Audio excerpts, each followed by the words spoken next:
Hello chartered accountants, hope you all are doing good. Last lecture में हमने जो है वो रिवोल्यूशन पूरा अच्छे से कवर कर लिया था। अब एक छोटा सा टॉपिक आता है हिडन गुडविल का। वैसे इस टॉपिक को आप 12th स्टैंडर्ड में इससे भी ज़्यादा बहुत डिटेल में अच्छे से पढ़ते हो, बट यहाँ पे एक छोटा सा पार्ट सिर्फ कवर है, तो हम ज़्यादा इस पर टाइम वेस्ट नहीं करेंगे। जितना कवर्ड है उतना जो है वो देख लेंगे और फिर जो है वो उसके रिलेटेड एक आध सम है वो सॉल्व कर लेंगे। ठीक है। अब हिडन गुडविल होता क्या है तो सिंपली समझना, एक बार के लिए सिर्फ मैं फॉर्मूला रीड करो, वैसा आपको कुछ याद रखने की जरूरत नहीं है। फॉर्मूला सीधा प्रैक्टिकली समझेंगे तो अच्छे से पता चल जाएगा। When the value of goodwill of the firm is not specifically given, the value of goodwill has to be inferred as follows. कैसे? तो इनकमिंग पार्टनर्स कैपिटल, जो नया पार्टनर आ रहा है उससे कितना कैपिटल आप मंगवा रहे हो, into reciprocal of share of incoming partner. मतलब क्या कि अगर पार्टनर का 1/6 लेट से 1/4 शेयर है, 1/4 शेयर के लिए आप इतना कैपिटल मंगवा रहे हो, तो इनटू रेसिप्रोकल मतलब क्या, आपको इनटू 1/4 को उल्टा कर देना है, मतलब क्या 4/1 कर देना है। तो इस तरह से आपको total capital of the firm जो है मिल जाएगा। उसमें से आपको माइनस करना है, माइनस क्या करना है, total capital of old partner. ये तो आपने इनकमिंग पार्टनर्स के कैपिटल के बेसिस पे टोटल कैपिटल का अंदाजा लगाया कि इतना हो सकता है, उसमें से आपको माइनस करना है total capital of old partners, जो एक्चुअल टोटल कैपिटल है पुराने पार्टनर्स का वो। और ये इसमें आपको जो है वो रिजर्व्स को भी कंसिडर कर लेना है। तो net accumulated profits and reserve if any, plus capital brought in by incoming partner.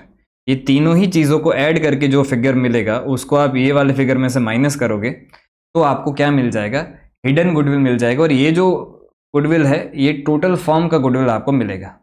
Sir ऐसा ये फॉर्मूला समझा नहीं है, आओ प्रैक्टिकली समझते। यहाँ पे जो एग्जाम्पल दिया गया है वही एग्जाम्पल बुक में भी है, वही हमने यहाँ पे कवर किया है, तो समझना। A and B are partners with capital rupees 7,000 each. They admit C as a partner with 1/4 share in the profits of the firm. C brings rupees 8,000 as his share of capital. Give the necessary journal entry to record the goodwill. देखो सबसे पहले आपको क्या calculate करना है, तो आपको calculate करना है total capital of firm on the basis of C's capital. अभी टोटल कैपिटल अगर हमें कैलकुलेट करना है तो यहाँ पे टोटल कैपिटल ऑफ फर्म जो है वो कितना हो जाएगा, तो सी का 1/4 शेयर है, उसके बदले आपने 8,000 मंगवाया, ठीक है। तो यहाँ पे 8,000 और इसका रेसिप्रोकल करना है, मतलब ये 1/4 को उल्टा कर दोगे तो इनटू क्या कर देना है आपको 4/1। तो ये वैल्यू निकल के आएगी आपकी कितनी, 8×4 = 32। तो सी के कैपिटल के बेसिस पे आपने टोटल फर्म का कैपिटल कैलकुलेट कर लिया। अब यहां से आपको माइनस करना है। माइनस क्या करना है सर,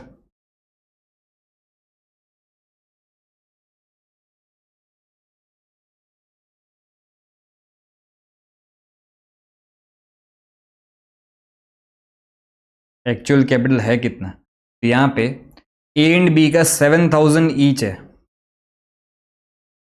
तो 7,000 प्लस 7,000, दोनों का 7,000 अलग अलग ईच है, प्लस सी से आपने कितना मंगवाया 8,000। अच्छा, अगर यहाँ पे कोई भी अनडिस्ट्रीब्यूटेड रिजर्व्स होता, जनरल रिजर्व होता, तो उसको भी मैं यहाँ पे ऐड करता। तो जनरल रिजर्व वाला पार्ट अपने आगे समझेंगे, बट अभी के लिए इतना समझ लो कि अगर कोई भी यहाँ पे जनरल रिजर्व होता, अनडिस्ट्रीब्यूटेड प्रॉफिट्स होता है या लॉसेस होते, तो उसको मैं यहाँ पे एडलेस करता। ठीक है, तो ये आपका निकल के आया कितना, तो ये निकल के आया 22,000। तो सी के कैपिटल के बेसिस पे आपका टोटल फर्म का कैपिटल बनता कितना है, 32,000 बनता है। लेकिन अभी आपका सी का मतलब सबका अगर कैपिटल कंसिडर करें तो ए एंड बी का 7,000 है और सी से आपने 8,000 मंगवाया, तो टोटल कैपिटल एक्चुअल में कितना है, 22,000 है। तो ये जो डिफरेंस फिगर है यही आपका फॉर्म्स गुडविल मिल जाएगा। ये टोटल फॉर्म का गुडविल है, तो फॉर्म का गुडविल कितना मिला आपको? 10,000 मिला। अब इसमें अगर मैं सीज शेयर ऑफ गुडविल मानो तो सीज शेयर ऑफ गुडविल हो जाता है कितना? 10,000 इंटू ये आपका है 1/4। भाई सी का शेयर 1/4 है, 10,000 इंटू 1/4 आपका 2500 कितना? 2500।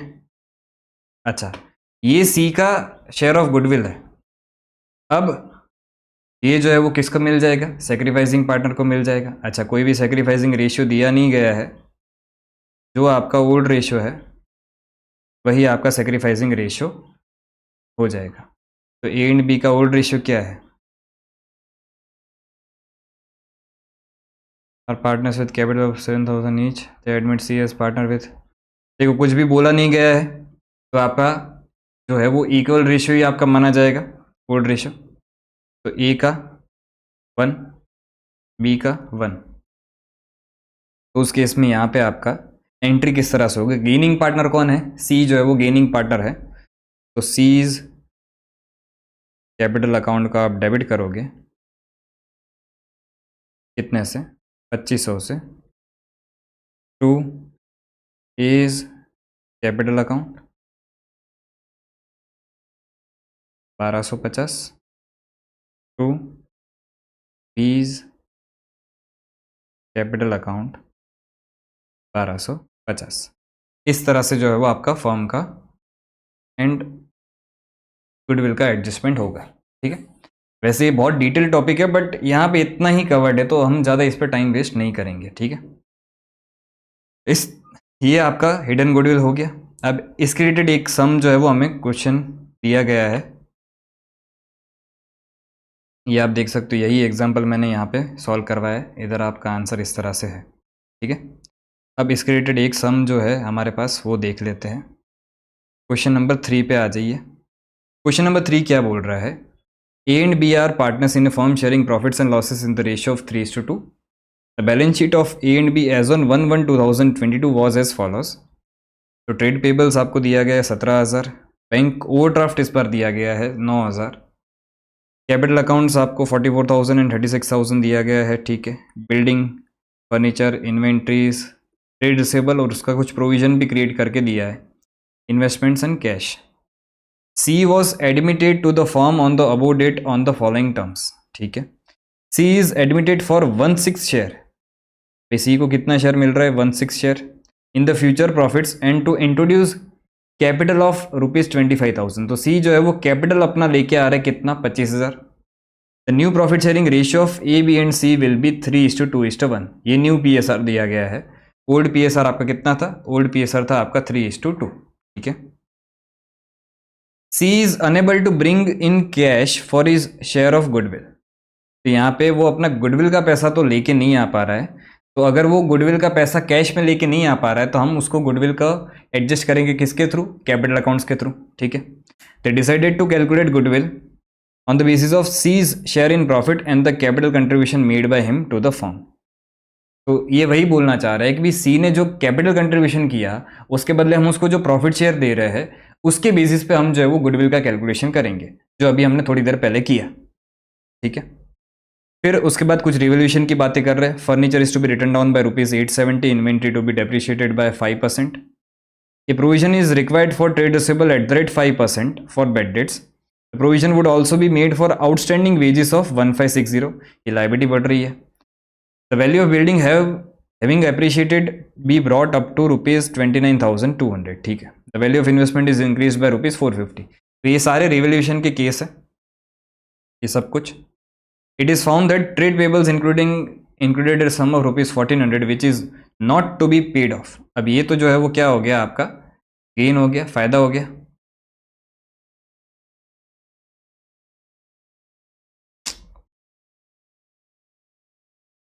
ठीक है, आपको क्या क्या बनाना है? तो आपको रिवोल्यूशन अकाउंट बनाना है और पार्टनर्स का कैपिटल अकाउंट बनाना है। सिर्फ दो चीजें आपको बनानी है। ठीक है,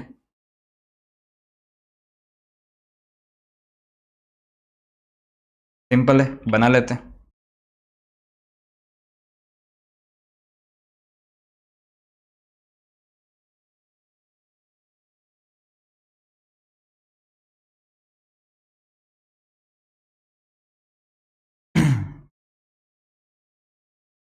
रिवोल्यूशन अकाउंट का हमारे पास फॉर्मेट है।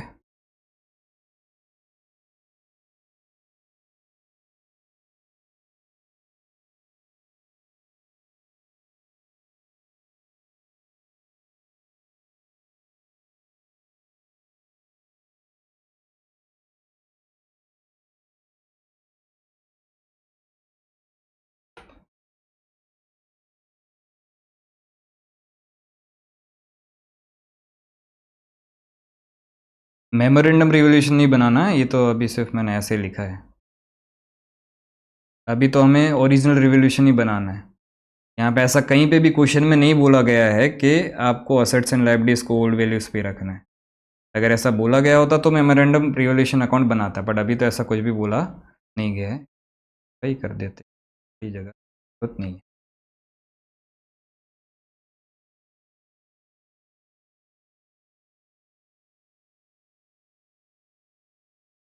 और नीचे ही अपने पार्टनर्स कैपिटल अकाउंट भी बना लेते हैं। कौन है पार्टनर्स? 3 है, ए बी एंड सी। चलो इसका तो फॉर्मेट बना हुआ है इसलिए टेंशन नहीं है।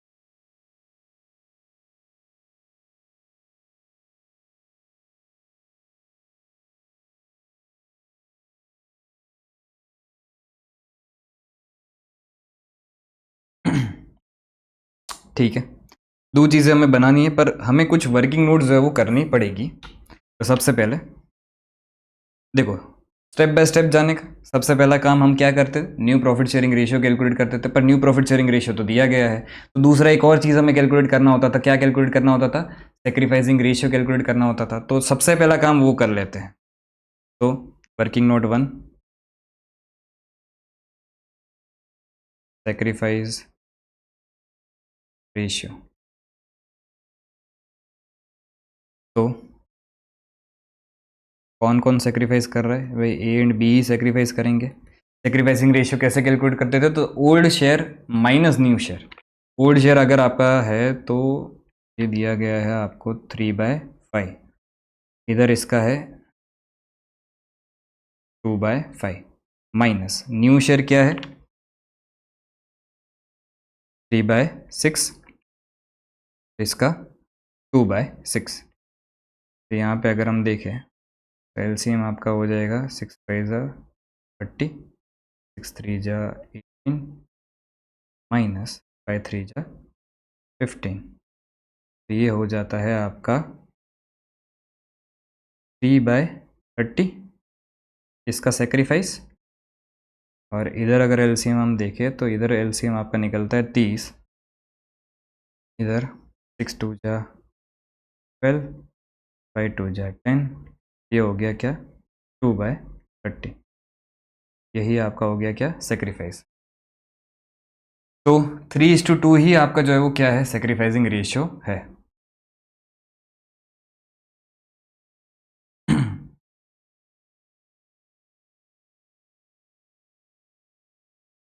ठीक है, अब कैलकुलेट करते गुडविल को। Working note 3,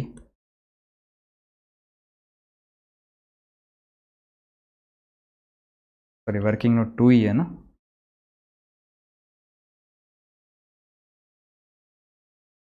working note 2, goodwill कैसे कैलकुलेट करना है? तो सिंपल समझना, हमें बोला गया है कि भाई सी का जो भी वो पैसा लेके आ रहा है उसके बेसिस पे जो है वो गुडविल को हमें कैलकुलेट करना है। तो अगर हम यहाँ पे देखें तो total capital of firm on the basis of C's share.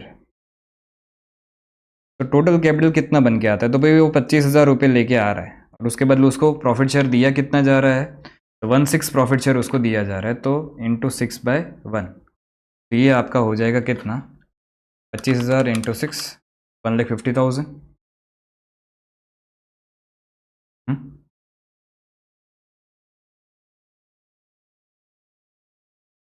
ठीक है, अब इसमें से हमें माइनस करना होता है क्या, less actual capital of partners. Actual capital of partners में आपको नया जो पार्टनर आ रहा है ना सी, उसका भी शेयर इंक्लूड करना पड़ेगा, क्योंकि ये तो टोटल फर्म का है जिसमें सी का भी इंक्लूडिंग है। तो इधर भी जब आप कंपेयर कर रहे हो तो इधर तीनों ही पार्टनर्स का, ए बी एंड सी का, तीनों का आपको जो है वो कंसिडर करना पड़ेगा। और अगर यहाँ पे कोई भी अनडिस्ट्रीब्यूटेड रिजर्व होते तो उसको भी मैं यहाँ पे कंसिडर करता। ठीक है, ओके। तो अब यहाँ पे ई का कैपिटल कितना दिया गया है, तो ई का कैपिटल दिया गया 44,000 एंड बी का दिया गया 36,000। तो 44,000 प्लस 36,000, और यहाँ पे सी का भी आप ऐड करोगे, ये ए का हो गया, ये बी का हो गया, और ये सी का कितना है, सी का है 25,000। अब यहाँ पे आपको 44,000 प्लस 36,000 प्लस 25,000, ये मिल जाएगा कितना, 1,05,000। तो अब यहाँ पे जो ये डिफरेंस मिला, यही आपका जो है वो क्या है, वैल्यू ऑफ फॉर्म्स गुड। देखो ये फॉर्म की गुडविल है, सी को इतना लेके आना ऐसा नहीं बोला है, ये फॉर्म की गुडविल है। तो फॉर्म की गुडविल कितनी हो जाएगी, 45,000। ठीक है, वैल्यू ऑफ फॉर्म गुडविल जो है 45,000 आया, तो उसमें सीज शेयर ऑफ गुडविल अगर हम कैलकुलेट करें तो 45,000 इंटू सी का शेयर कितना है, 1/6। तो ये सी का शेयर निकल के आता है, डिवाइड बाय 6 करोगे तो आप 7,500 निकल के आता है। अब यही जो है ये डिस्ट्रीब्यूट कर दिया जाएगा किस में, ए एंड बी में, कौन से रेशियो में, सेक्रीफाइसिंग रेशियो, जो क्या है 3:2। ए का हिस्सा आएगा कितना, 7,500 इंटू 3/5, ये कितना आया 4,500। बी के हिस्से आएगा 7,500 इंटू 2/5, ये निकल के आया 3,000। ठीक है, अब चलते हैं अकाउंटिंग पे। तो सबसे पहले यहाँ पे ओपनिंग बैलेंस लिखेंगे, बाय बैलेंस ब्रॉट डाउन। ये तीनों ही पार्टनर्स का ओपनिंग कैपिटल आपको दिया गया है, तीनों नहीं दोनों का 44,000, और बी का जो है वो कितना है 36,000।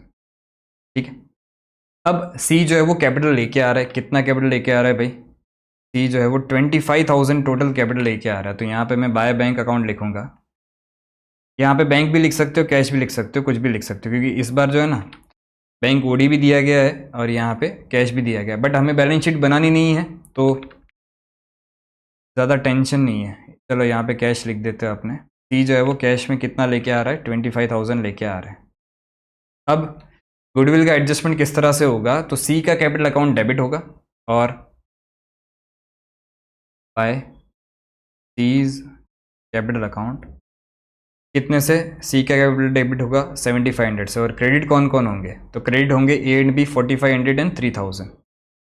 तो ए एंड बी के क्रेडिट कॉलम में 4,500 एंड 3,000 लिख देंगे, और यहाँ पे to A's capital account,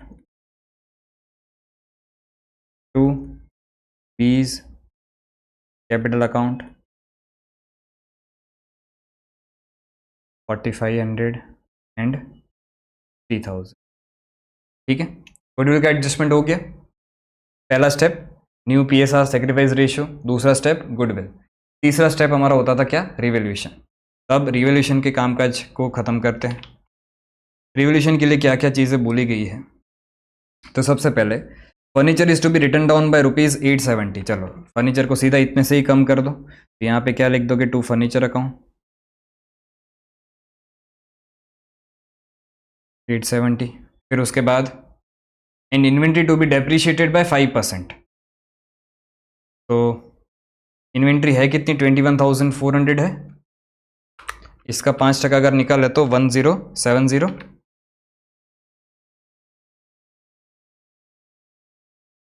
to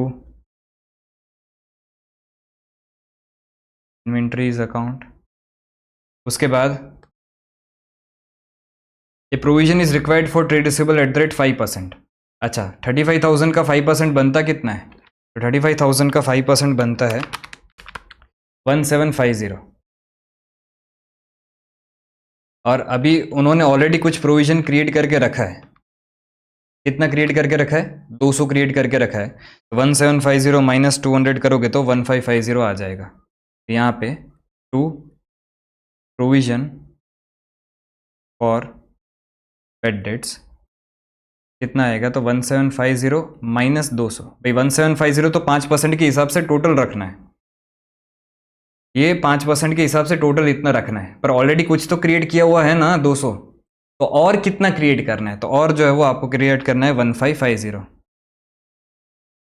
ठीक है, उसके बाद ए provision would also be made for outstanding wages of ₹1560। Outstanding wages आपकी लाइबिलिटी है, लाइबिलिटी बढ़ती तो उसको क्रेडिट करते हो, तो यहाँ पे वापस लिख दोगे क्या, टू आउटस्टैंडिंग वेजेस अकाउंट, और ये कितना हो जाएगा 1560।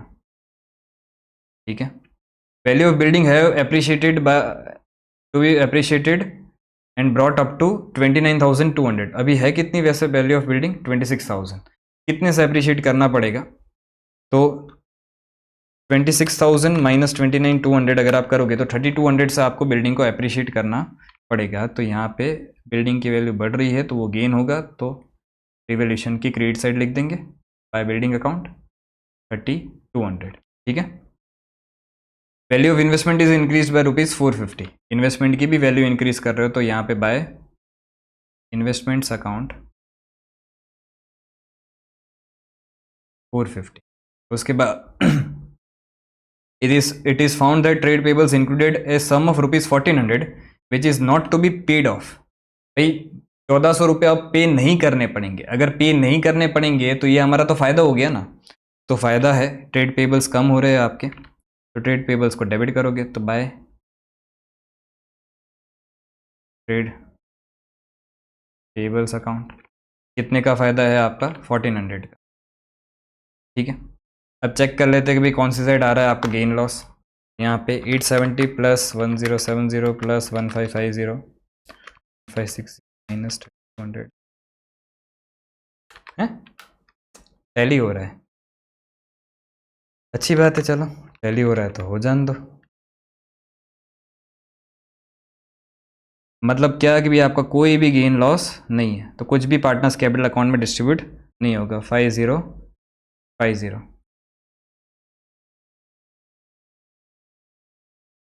5050। ठीक है, तो रिवोल्यूशन का इफेक्ट कोई भी पार्टनर्स कैपिटल अकाउंट में नहीं आएगा, बाकी सारे इफेक्ट्स हमने ऑलरेडी दे दिए हैं, इसके अलावा और कुछ हमें करना नहीं था।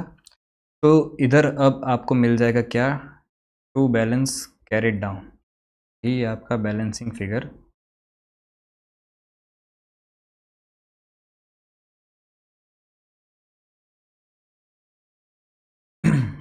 तो सबसे पहले टोटल लिख देते हैं,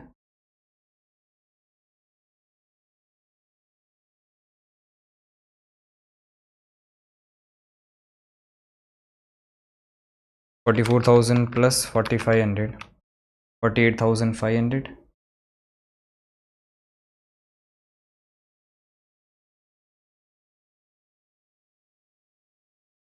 36,000 plus 3,000 39,000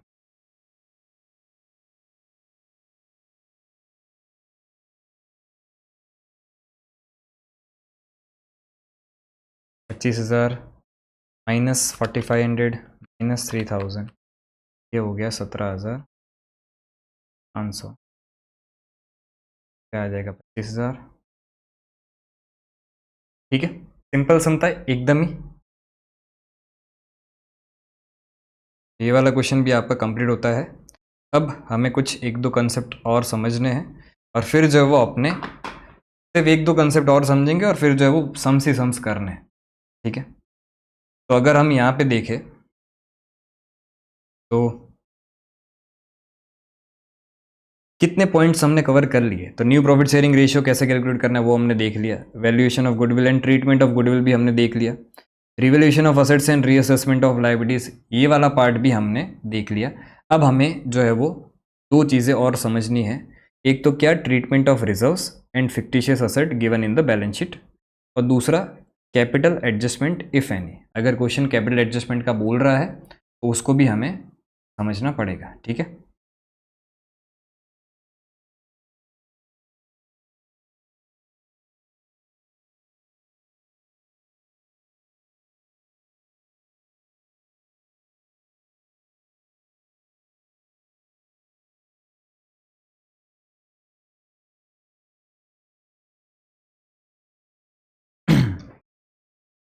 treatment of reserves and fictitious asset given in the balance sheet, मतलब क्या कि जब भी फॉर्म का रिकंस्टिट्यूशन होता है, देखो ये जो जितनी सारी चीज़ें अपने पढ़ रहे हैं ना, ये रिवोल्यूशन जो हमने पढ़ा, ये गुडविल हमने जो पढ़ा, ये फिर हमने ये अभी जो रिजर्व्स पढ़ रहे हैं, ये जब भी रिकंस्टिट्यूशन होगा फॉर्म का तो उन सब में यही चीज़ फॉलो होगी। तो ये चीज़ मैं आपको वापस रिटायरमेंट के टाइम, वापस डेथ के टाइम वापस नहीं पढ़ाने वाला।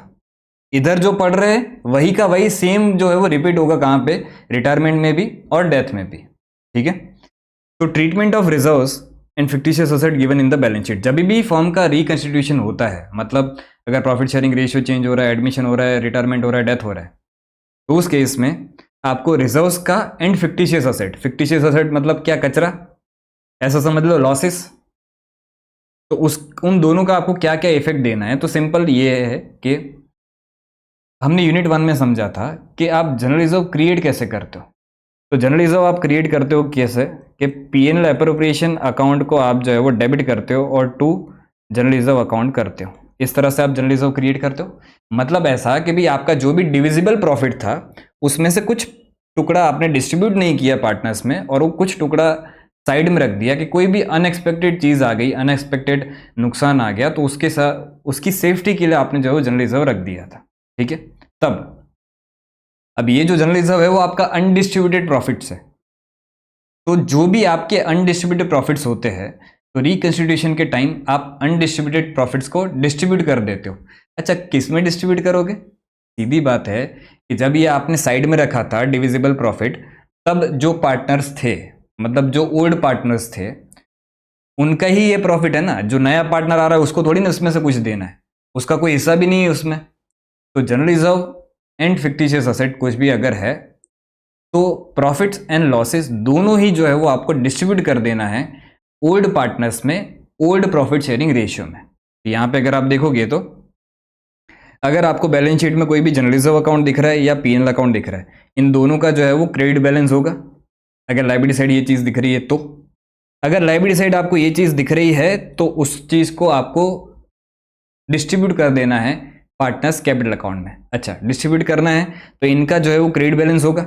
अब डिस्ट्रीब्यूट कर रहे हो तो इसको डेबिट कर दोगे, तो जनरल रिजर्व अकाउंट आपका डेबिट हो जाएगा और पार्टनर्स कैपिटल अकाउंट आपका जो है वो क्या हो जाएगा, क्रेडिट हो जाएगा। और ये कैसे डिस्ट्रीब्यूट करना है, तो ओल्ड रेशियो में, ओल्ड पार्टनर्स के बीच में। ठीक है, अब जैसे प्रॉफिट डिस्ट्रीब्यूट कर रहे हो, तो अगर आपके पुराने कोई नुकसान है, फिक्टिशियस असेट अगर आपकी कोई भी है, एक्यूमुलेटेड लॉसेस है अगर आपके कोई, फिक्टिशियस असेट मतलब क्या, कोई आपका एक्सपेंस आपका राइट ऑफ करना बाकी था, उसको आप जो है वो हर साल थोड़ा थोड़ा राइट ऑफ कर रहे हो, जैसे एडवर्टाइजमेंट सस्पेंस अकाउंट हो गया। बट जनरली ये चीज़ें आपको कम देखने को मिलती है। और अगर आपका कोई भी पीएनएल का डेबिट बैलेंस है जो आपने डिस्ट्रीब्यूट नहीं किया है, तो ऐसा अगर कुछ भी आपको बैलेंस शीट में दिख रहा है तो उसको भी आपको जो है वो डिस्ट्रीब्यूट करना पड़ेगा।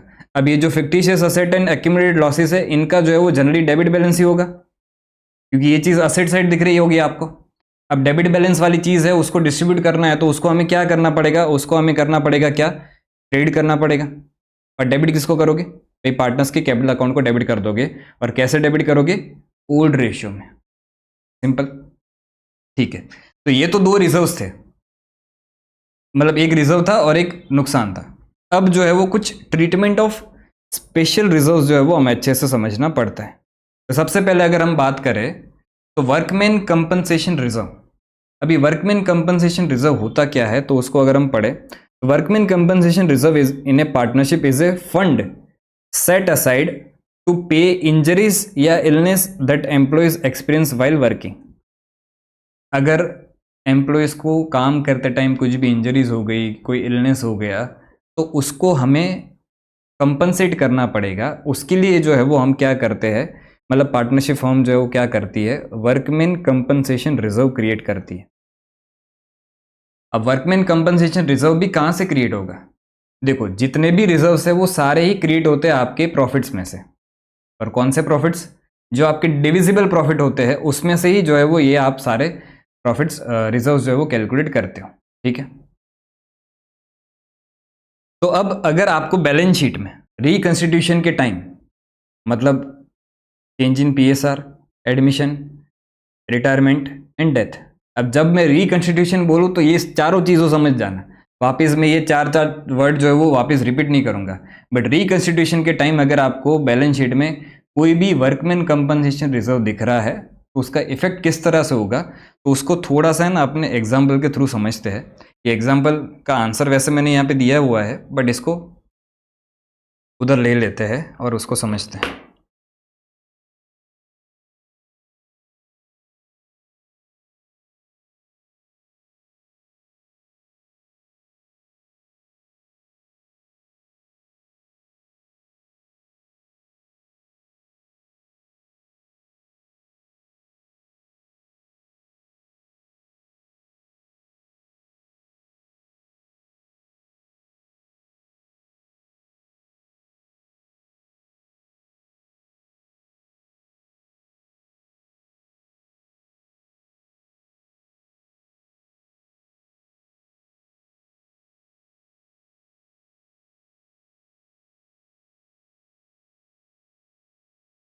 वर्कमैन कंपनसेशन रिजर्व का हमें क्या करना है? देखो, जनरल रिजर्व्स और उनका क्या करना है वो तो हमने सिंपली समझ लिया। अगर जनरल रिजर्व कोई भी दिख रहा है तो उसको तो सीधा डिस्ट्रीब्यूट कर दो पार्टनर्स में, ठीक है। अगर कोई नुकसान दिख रहा है तो उसको भी डिस्ट्रीब्यूट कर दो पार्टनर्स में। रिजर्व्स को डेबिट करोगे, यहाँ पे पार्टनर्स कैपिटल को क्रेडिट करोगे। नुकसान डिस्ट्रीब्यूट करना है तो लॉसेस को क्या करोगे, लॉसेस को क्रेडिट करोगे और पार्टनर्स कैपिटल को डेबिट करोगे, ठीक है। अब वर्कमैन कंपनसेशन रिजर्व अगर आपको दिख रहा है तो उसका क्या करना है हमें, तो ये एग्जाम्पल एक समझेंगे ना उससे सारी क्लैरिटी आ जाएगी। और मैक्सिमम इतने ही केसेस बन सकते हैं, इसके अलावा और कुछ भी नहीं बनेगा।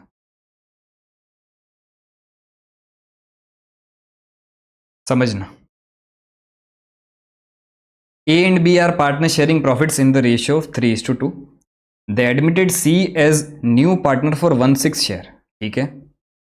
Workman compensation reserve given in balance sheet is ₹10,000।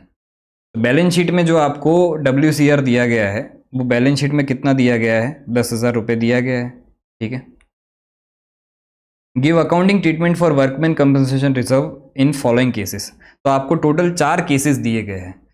पहला केस क्या है कि इतनी ही इंफॉर्मेशन दी गई है, no further information is given. तो उस केस में क्या करना है, अगर workman compensation claim, workman compensation claim मतलब क्या, कि आपकी एक लायबिलिटी आई है, तो एम्प्लॉय को कुछ इलनेस हो गई थी, कुछ उसको इंजरी हो गई थी, तो उसका आपको पैसा कुछ पे करना है, क्लेम आया है तो पैसा पे करना है, तो वो आपके लिए लायबिलिटी है।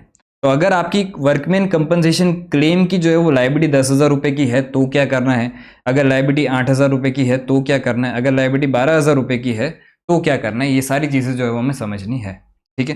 तो 1 बाय 1 सारे केसेस सॉल्व कर लेते हैं। इतने केसेस ही बन सकते, इतना समझ गए तो सारा क्लियर।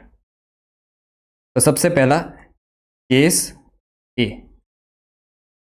जिसमें वर्कमैन कंपनसेशन क्लेम जो है, जिसको मैं WCC भी बोल सकता हूँ, वो कितना है, इज 0। 0 क्यों सर? भाई कोई भी इंफॉर्मेशन नहीं दी गई है तो इसका मतलब क्या, वर्कमैन कंपनसेशन क्लेम कोई भी नहीं है। तो अगर आपका रिकंस्टिट्यूशन के टाइम कोई भी वर्कमैन कंपनसेशन क्लेम नहीं है तो उस केस में जो भी आपका वर्कमैन कंपनसेशन रिजर्व होगा वो पूरा पूरा डिस्ट्रीब्यूट आप कर दोगे ओल्ड पार्टनर्स में, ओल्ड रेशियो में। तो यहाँ पे एंट्री बनेगी क्या, वर्कमैन कंपनसेशन रिजर्व का कौन सा बैलेंस होता है, WCR का बैलेंस होता है क्रेडिट बैलेंस। अब डिस्ट्रीब्यूट करना तो उसको क्या करेंगे, डेबिट करेंगे। तो यहाँ पे वर्कमैन कंपनसेशन रिजर्व अकाउंट आप डेबिट करोगे टू ओल्ड पार्टनर्स कौन थे, A and B, old ratio क्या था 3:2। To A's capital account to B's capital account. ये कितना जाएगा, तो ए में जाएगा, अच्छा कितना था WCR 10,000 था, 10,000 पूरा का पूरा जो है वो क्या कर दो, डिस्ट्रीब्यूट कर दो। 10,000 इंटू 3/5, ये हो गया आपका कितना 6,000।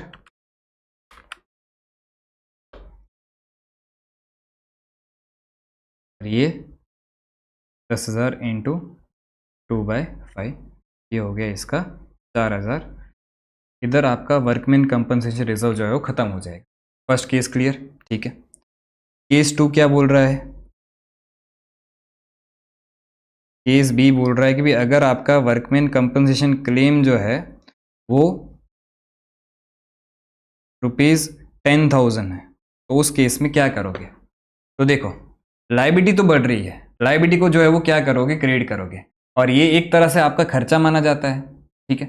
लेकिन अभी आप उसको खर्चा बुक नहीं करोगे, उसका सिंपल रीजन समझना। जब आपने ये रिजर्व क्रिएट किया था,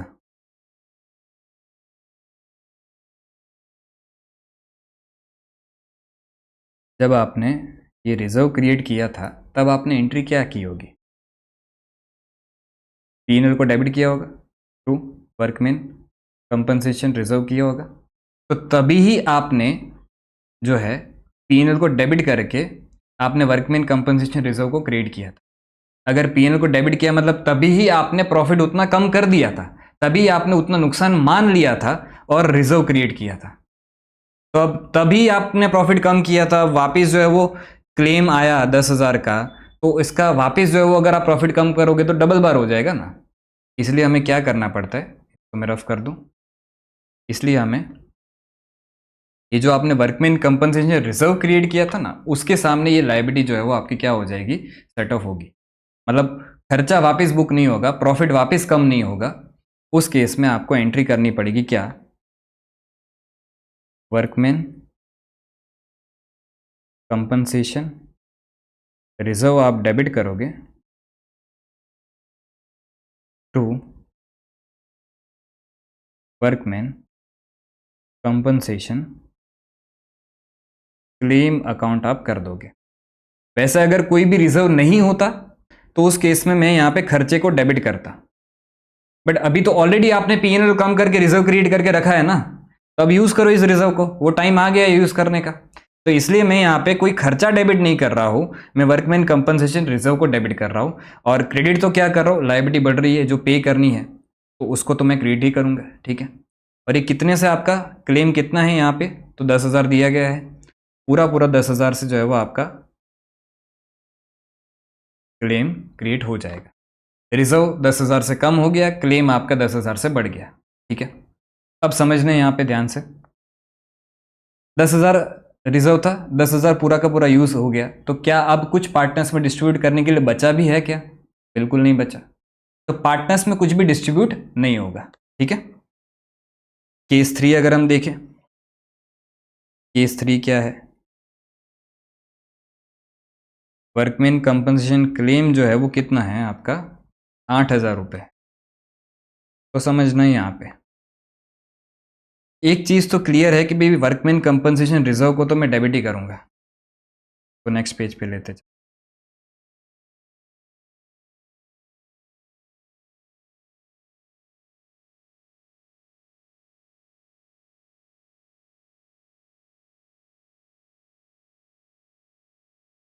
एक चीज़ तो मेरी क्लियर है कि मैं वर्कमैन कंपनसेशन रिजर्व को तो डेबिट ही करूँगा। वर्कमैन कंपनसेशन रिजर्व अकाउंट आपका डेबिट होगा और वो पूरे से 10,000 से डेबिट हो जाएगा। लेकिन सामने क्लेम कितना है, तो वर्कमैन कंपनसेशन क्लेम जो है वो क्लेम आपका सिर्फ और सिर्फ 8,000 का है। तो क्लेम के सामने सेट ऑफ होने के बाद भी रिजर्व में जो है वो 2,000 रुपये बचता है। अब ये जो 2,000 रुपये बच रहा है वो किसके है, ओल्ड पार्टनर्स के। तो ओल्ड पार्टनर्स में जो है वो क्या कर दो, डिस्ट्रीब्यूट कर दो। तो 2 A's capital account, 2 B's capital account, और ये कितना डिस्ट्रीब्यूट करोगे, तो यहाँ पे 2,000 इंटू 3/5 और यहाँ पे 2,000 इंटू 2/5। तो इसके हिस्से आ जाएगा 1,200 और इसके हिस्से आ जाएगा कितना, 800। ठीक है। और चौथा केस क्या बन सकता है आपका, कि अगर आपका वर्कमैन कंपनसेशन क्लेम जो है वो कितना है, 12,000 रुपये। अब यहाँ पे समझना ध्यान,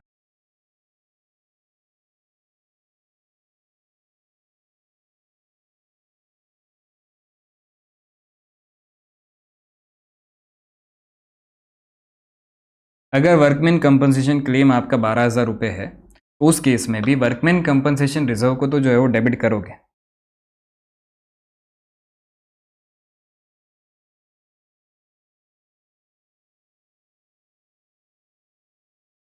रिजर्व तो डेबिट हो जाएगा कितने से, पूरे पूरे 10,000 से। लेकिन अब यहाँ पे लाइबिलिटी कितने से क्रिएट हो रही है, तो यहाँ पे लाइबिलिटी आपकी क्रिएट हो रही है वर्कमैन कंपनसेशन क्लेम जो आपका आ रहा है वो पूरा 12,000 का आ रहा है।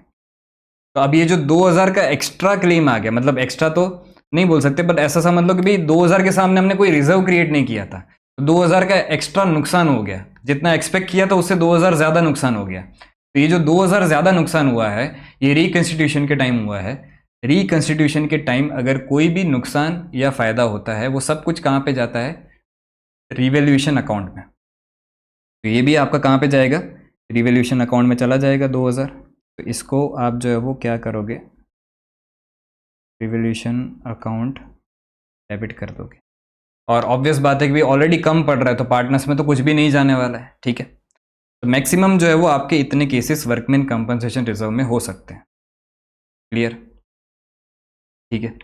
अब इसी तरह से एक और आपका रिजर्व आता है जिसको हम बोलते हैं क्या, investment fluctuation reserve. Investment fluctuation reserve जो है वो क्या है, इन्वेस्टमेंट फ्लक्चुएशन रिजर्व आप जो है वो क्रिएट करते हो as a provision for any change in the market value of investment. मतलब क्या, अगर आप कोई हैवी इन्वेस्टमेंट्स करके बैठे हो तो उसमें आपको नुकसान अगर हो गया फ्यूचर में, तो ये फ्यूचर का जो नुकसान होने वाला है उसके लिए अभी से ही आप जो है वो थोड़ा बहुत पैसा साइड में रख रहे हो और उसको नाम क्या दे रहे हो, इन्वेस्टमेंट के फ्लक्चुएशन के लिए रिजर्व जो है वो क्रिएट किया है हमने। इन्वेस्टमेंट फ्लक्चुएशन मतलब अप डाउन। तो इन्वेस्टमेंट फ्लक्चुएशन रिजर्व आपका जो है वो किस लिए यूज होता है, कि अगर हमारा कोई भी इन्वेस्टमेंट्स है उसमें अगर कुछ भी अप डाउन हो रहा है तो वो अप डाउन को हम हैंडल कर सके उसके लिए हम थोड़ा बहुत पैसा जो है वो पहले से ही साइड में रखते हैं। ठीक है। अब अगर रिकंस्टिट्यूशन के टाइम इन्वेस्टमेंट फ्लक्चुएशन रिजर्व आपको बैलेंस शीट में दिया गया है तो उसका किस तरह से इफेक्ट होगा, तो उसके लिए भी हमने जो है वो यहाँ पे एक एग्जांपल लिया है, वही उधर ले लेते हैं। पहले यहाँ पे हेडिंग दे दे अगर हम,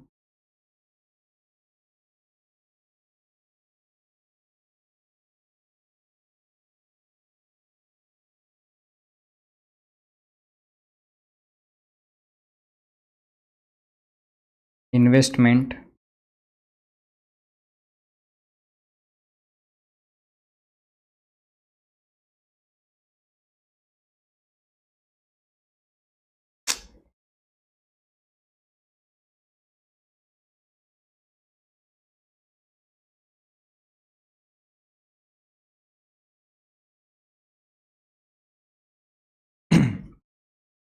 तो ये एग्जांपल से सीधा समझते हैं।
अलग बड़ा करना।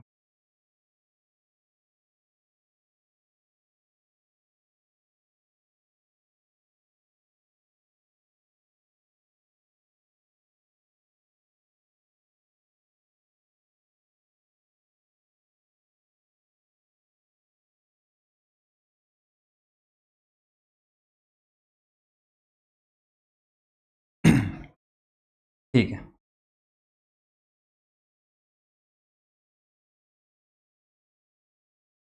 A and B are partners sharing profits and losses in the ratio of 3:2. They admitted C as a new partner for 1/6 share. ठीक है. Book value of the investment and investment fluctuation reserve given in balance sheet is rupees 50,000 and rupees 10,000 respectively. तो ये जो value है ये investment की है और ये जो वैल्यू है वो रिजर्व की है, इन्वेस्टमेंट फ्लक्चुएशन रिजर्व की. फिर उसके बाद give accounting treatment of investment fluctuation reserve in the following cases if no further information about the market value is given in the question. ये केसेस अलग अलग है. सबसे पहला केस क्या है?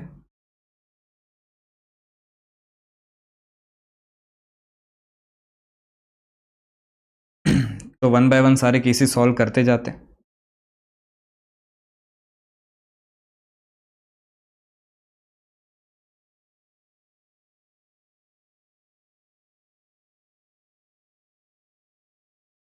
नो फर्दर इंफॉर्मेशन अगर गिवन है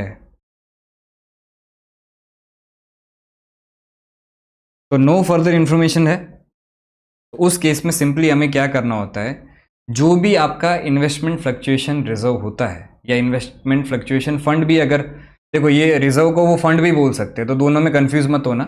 इन्वेस्टमेंट फ्लक्चुएशन रिजर्व भी वही चीज़ है, इन्वेस्टमेंट फ्लक्चुएशन फंड भी वही चीज़ है, दोनों अलग अलग नहीं है. ठीक है.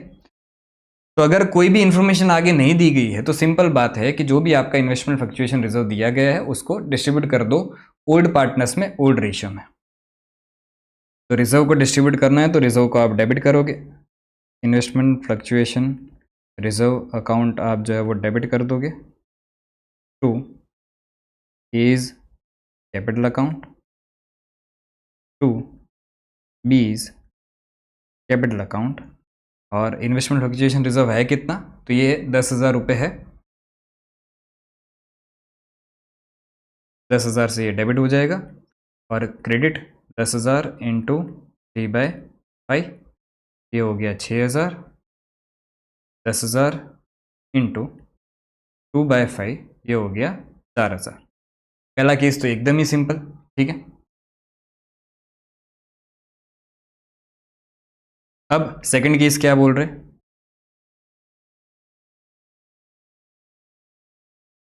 If market value of investment is 40,000. अगर देखो पहली बात, आपने ये इन्वेस्टमेंट फ्लक्चुएशन रिजर्व क्रिएट क्यों किया था?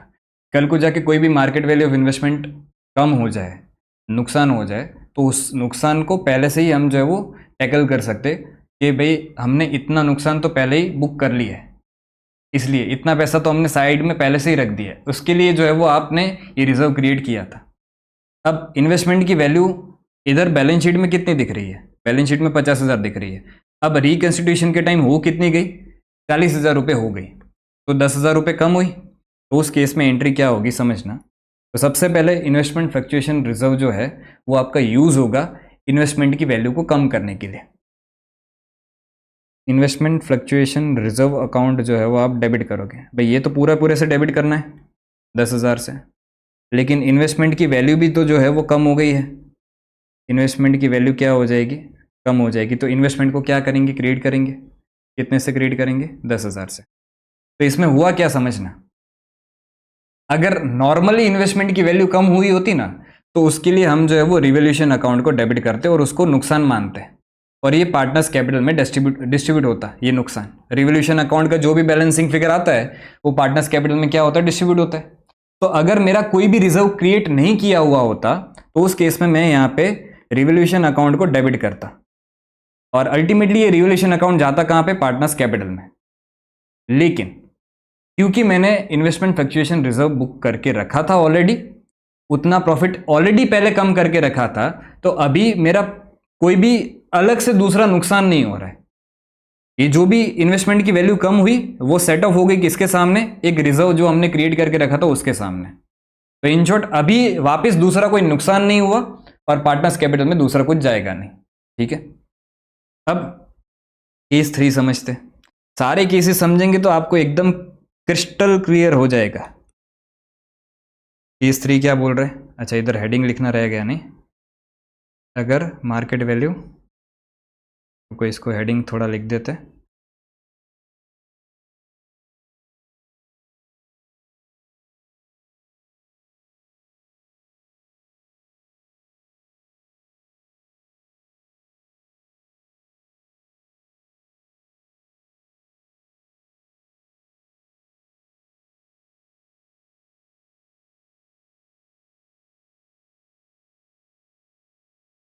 अगर मार्केट वैल्यू ऑफ इन्वेस्टमेंट जो है वो 40,000 है तो उस केस में क्या होगा, और इसी को ही कॉपी करते हैं।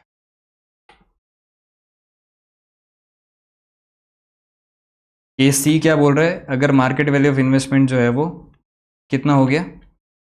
अच्छा, इधर है ना क्वेश्चन। अगर मार्केट वैल्यू ऑफ इन्वेस्टमेंट जो है वो 42,000 है तो उस केस में हमें क्या करना है, समझना। अगर मार्केट वैल्यू ऑफ इन्वेस्टमेंट जो है वो 42,000 है, अच्छा पहले थी कितनी? 50,000 थी, अब कितनी हो गई? 42,000 हो गई। मतलब कितने से कम हुई? सिर्फ 8,000 से कम हुई। तो यहाँ पे एंट्री बनेगी इन्वेस्टमेंट फ्लक्चुएशन रिजर्व अकाउंट। आप डेबिट करोगे कितने से? 10,000 से। लेकिन इन्वेस्टमेंट तो सिर्फ कितने से कम हुआ है? भाई इन्वेस्टमेंट तो सिर्फ और सिर्फ जो है वो 8,000 रुपये से कम हुआ है। तो बाकी का कहाँ पे जाएगा? बाकी का जो है वो डिस्ट्रीब्यूट हो जाएगा किस में? ओल्ड पार्टनर्स ओल्ड रेशियो में। तो 2 A's capital account, 2 B's capital account, 2,000 into 3/5, यहाँ पे 2,000 इंटू 2/5।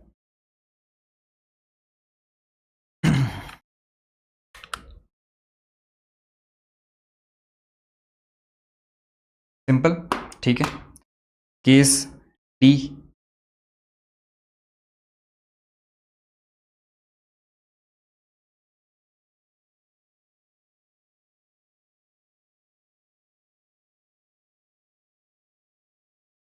अगर मार्केट वैल्यू ऑफ इन्वेस्टमेंट जो है वो क्या बोला है यहाँ पे, 35,000 अगर हो जाए तो उस केस में क्या करोगे? ₹35,000। तो अब समझना, इन्वेस्टमेंट की वैल्यू पहले 50,000 रुपये थी, कम होके हो गई कितनी? 35,000। तो कितने से टोटल कम हुई? 15,000 से कम हुई। बट हमारे पास रिजर्व तो सिर्फ कितना था? रिजर्व हमारे पास सिर्फ और सिर्फ जो है वो 10,000 का था। तो अब यहाँ पे एंट्री क्या होगी समझना, इन्वेस्टमेंट फ्लक्चुएशन रिजर्व अकाउंट जो है वो आप डेबिट कर दोगे पूरे पूरे 10,000 से। लेकिन आपको इन्वेस्टमेंट को तो जो कम करना है वो कितने से कम करना है? 15,000 से कम करना है। कैसे है 15,000? तो 50,000 पहले था, 35,000 हो गया, तो 15,000 का नुकसान। तो ये जो एक्स्ट्रा नुकसान हो गया, जितना सोचा था उससे ज़्यादा नुकसान हो गया, ये कहाँ पे जाएगा? रिकंस्टिट्यूशन के टाइम जो भी गेन लॉस आपके होते हैं वो सब कुछ कहाँ पे जाता है? रिवैल्यूएशन अकाउंट में जाता है। तो ये आप डाल दोगे रिवैल्यूएशन अकाउंट डेबिट, कितने से? 5,000। और ऑब्वियस बात है कि भी ऑलरेडी कम पड़ रहा है रिजर्व, तो पार्टनर्स में तो कुछ भी नहीं जाने वाला है। ठीक है, एक और आखिरी केस, केस ई।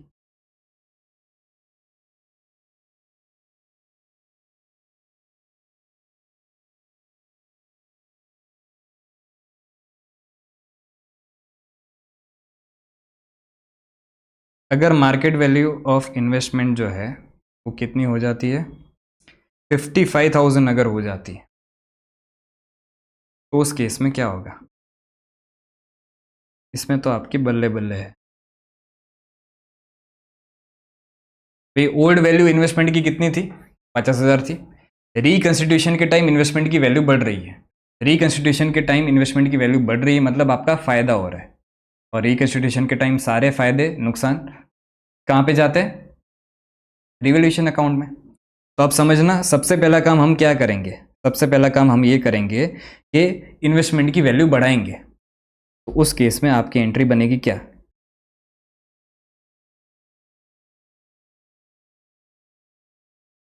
इन्वेस्टमेंट्स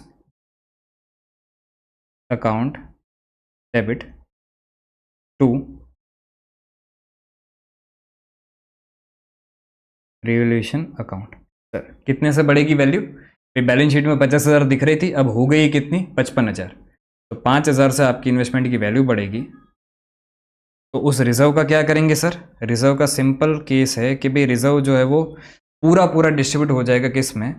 ओल्ड पार्टनर्स में, ओल्ड रेशियो में। तो ये पूरी पूरी एंट्री जो है वो उधर मैं उठा के लिख दूंगा। पूरा पूरा 10,000 का रिजर्व जो है वो आपका डिस्ट्रीब्यूट हो जाएगा।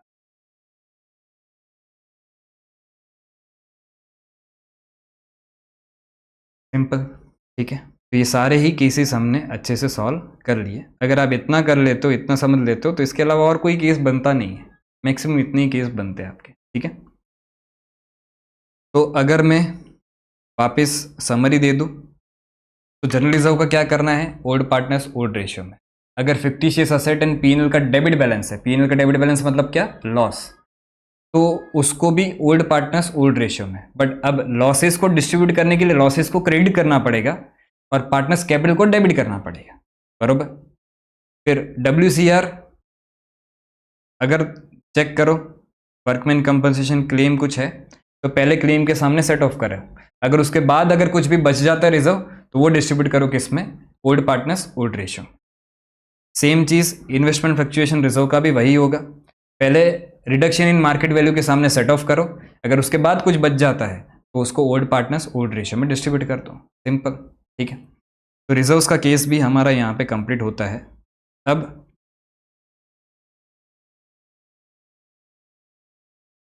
क्वेश्चन देख लेते, क्या हम सॉल्व कर सकते हैं कैपिटल एडजस्टमेंट के बिना?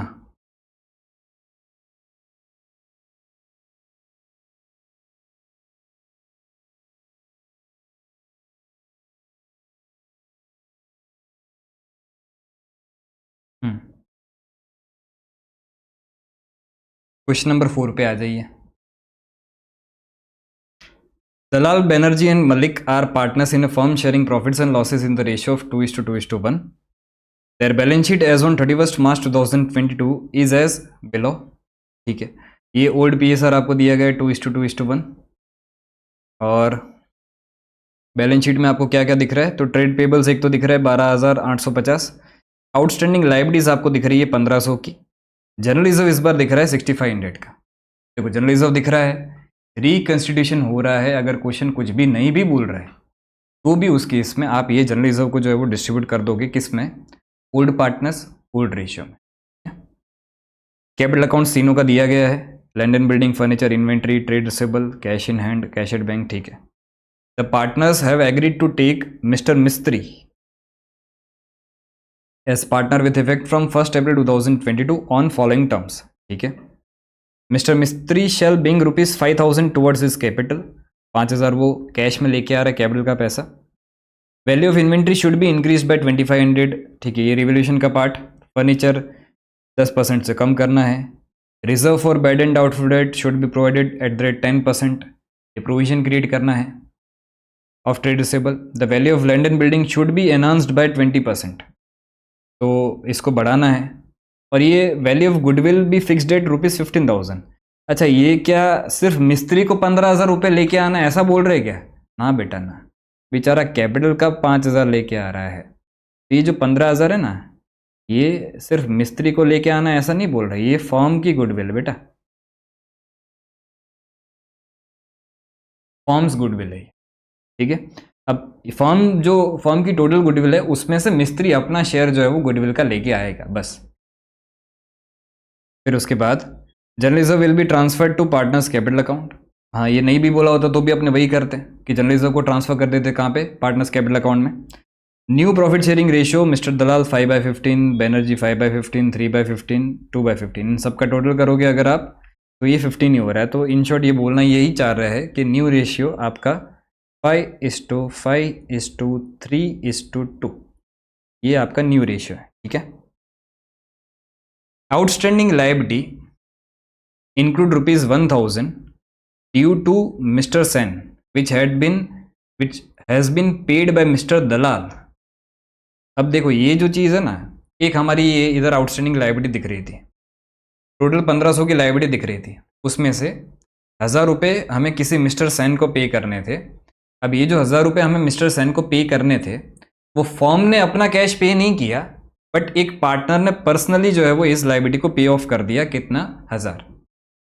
अब अगर पार्टनर ने पर्सनली ये 1000 रुपये पे कर दिए तो सीधी बात है पार्टनर हमसे ये पैसा मांगेगा, हमसे मतलब किससे, फॉर्म से ये पैसा मांगेगा। तो उस केस में सिंपल अपने एंट्री क्या करेंगे समझना, लायबिलिटी पे ऑफ कर रहे हो, लायबिलिटी खत्म हो रही है तो आउटस्टैंडिंग लायबिलिटी को डेबिट करोगे, कितने से डेबिट करोगे, 1000 से। और यही पैसा आप मतलब फॉर्म से कैश नहीं जा रहा है, लेकिन फॉर्म को ये चीज़ पे करनी पड़ेगी, किसको, जो पार्टनर ये लायबिलिटी पे ऑफ कर रहे हैं। कौन पे ऑफ कर रहे हैं, तो टू दलाल्स कैपिटल अकाउंट, कितना, 1000, सिंपल, ठीक है। Necessary entries were not made in the books, ठीक है, तो अब ये एंट्री कर देंगे। अब हमें करना क्या है, रिवैल्यूएशन अकाउंट बनाना है, कैपिटल अकाउंट बनाना है और बैलेंस शीट बनानी है। ये सब कुछ तीनों चीज़ें हमें बनानी है। अगेन स्टेप बाय स्टेप जाने का आपको चेकलिस्ट दी है ना, चेकलिस्ट में सबसे पहली चीज़ क्या है, न्यू पीएसआर। न्यू पीएसआर दिया गया है, तो न्यू पीएसआर दिया गया है तो क्या कैलकुलेट करना है, सेक्रीफाइस रेशियो। तो सबसे पहला काम वो कैलकुलेट करो।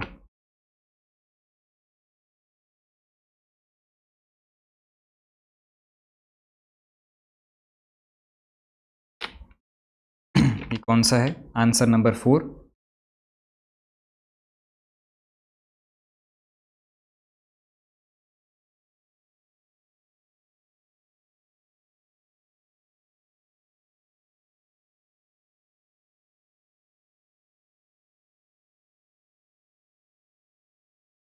सेक्रीफाइस रेशियो जो है वो आपका क्या आएगा, तो समझना, 3 पार्टनर्स है, दलाल, बैनर्जी और मलिक, जो ओल्ड थे।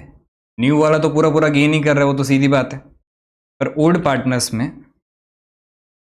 एक है दलाल,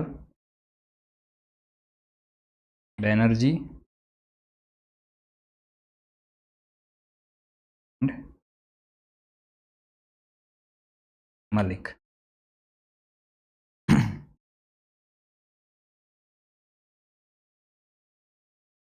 सेक्रीफाइस रेशियो का क्या फॉर्मूला था, old minus new.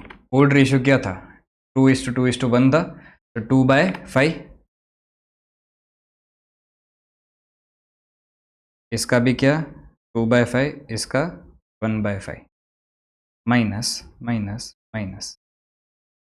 New ratio क्या है, 5:5:3:2, इधर 5/15, इधर 5/15, इधर 3/15, ठीक है। एलसीएम क्या हो जाएगा, 15 ही हो जाएगा। तो अब यहाँ पे 5×3 3×2 6 माइनस 5, ये इसका आया 1/15 सेक्रीफाइस। इधर 15, एलसीएम 5×3 3×2 6 माइनस 5, अच्छा सेम ही है ना, तो इधर भी 1/15 क्या आया, सेक्रीफाइस आया। इधर अगर हम देखें, इधर भी एलसीएम 15, 5×3 3×1, यहाँ पे 3, यहाँ पे 0, इसका कुछ भी नहीं आया। तो सिर्फ 2 ही पार्टनर जो है वो क्या कर रहे हैं, सेक्रीफाइस कर रहे हैं। और अगर आप चेक करोगे तो गेन जो है वो मिस्त्री कर रहा है, गेन कितना कर रहा है, 2/15। इन दोनों का टोटल जो है वो क्या होता है, 2/15 ही होता है। तो जितना सेक्रीफाइस होता है उतना ही गेन होता है, सिंपल है, ठीक है। तो अब सेक्रीफाइस रेशियो हमने कैलकुलेट कर लिया। सेक्रीफाइस रेशियो के बाद का काम हमारा क्या होता है, गुडविल का। तो गुडविल के लिए हमें क्या करना है, सबसे पहली चीज़ सेक्रीफाइस रेशियो हमने कैलकुलेट कर ली। अब चलते हैं गुडविल पे।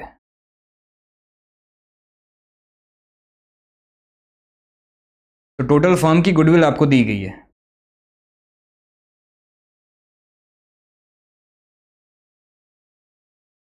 टोटल गुडविल ऑफ फर्म आपको दी गई है, और ये फर्म की गुडविल कितनी दी गई है? फर्म की गुडविल जो है वो 15,000 रुपये दी गई है। और अगर हम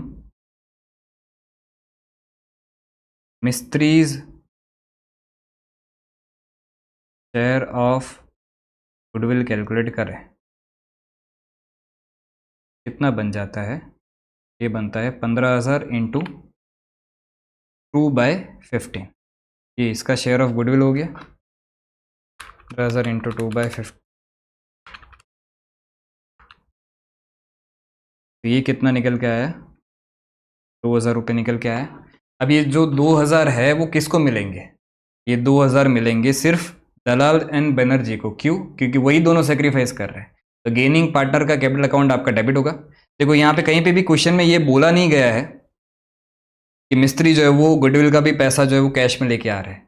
अब जब कुछ भी नहीं बोला जाता है तो हम क्या मानते हैं कि भी गुडविल का पूरा एडजस्टमेंट जो है वो कैपिटल अकाउंट के थ्रू ही हो रहा है। तो इस केस में आपका मिस्त्री का कैपिटल अकाउंट डेबिट हो जाएगा, गेनिंग पार्टनर है वो, तो gaining partner capital account debit, Mistry capital account debit. To, sacrificing partners capital account. Sacrificing partners कौन है? तो दो ही सेक्रीफाइसिंग पार्टनर्स है, एक दलाल है एंड एक बैनर्जी है। और सेक्रीफाइसिंग रेशियो क्या है? 1:1 है। यहाँ पे ये 2,000 जो है वो डिस्ट्रीब्यूट कर दिया जाएगा।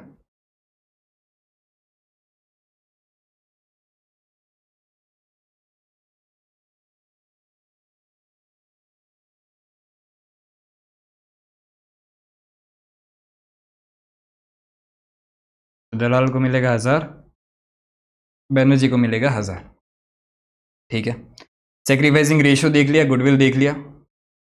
अब जो है हम revolution account and partners capital account पहले बना लेते हैं और फिर जो है बैलेंस शीट बनाएंगे।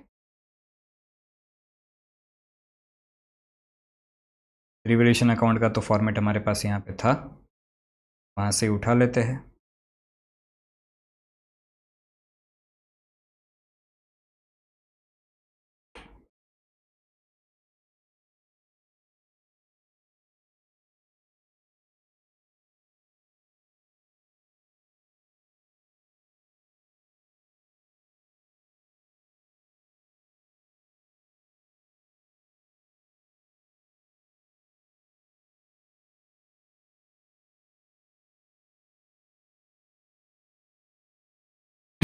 और यहाँ पे बना लेते हैं पार्टनर्स कैपिटल अकाउंट। इस बार 4 पार्टनर है, 4 पार्टनर है,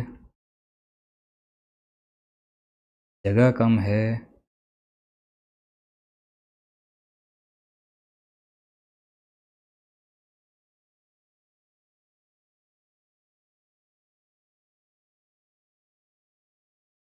इधर सॉफ्टवेयर में कोई स्केल बेल नहीं है, नहीं एग्जैक्ट बीच में कैसे मेजर करने का?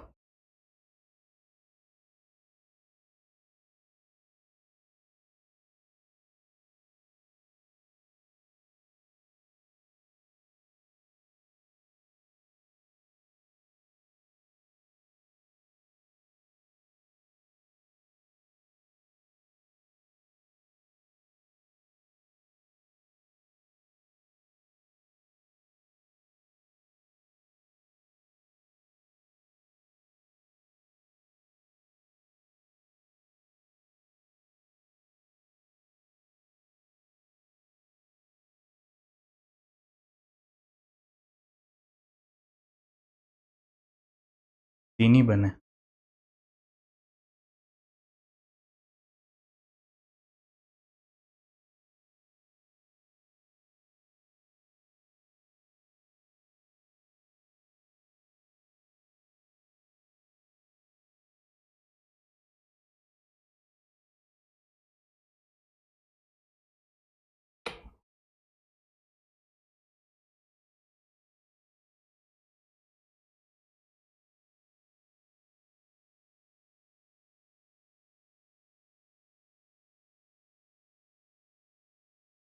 स्मार्ट तो मैं हूँ। टेक्नोलॉजी का उपयोग। कौन कौन है ये पार्टनर? दलाल, बनर्जी, मलिक। ये पूरा नाम तो नहीं आएगा, दलाल, बनर्जी, मलिक एंड मिस्त्री।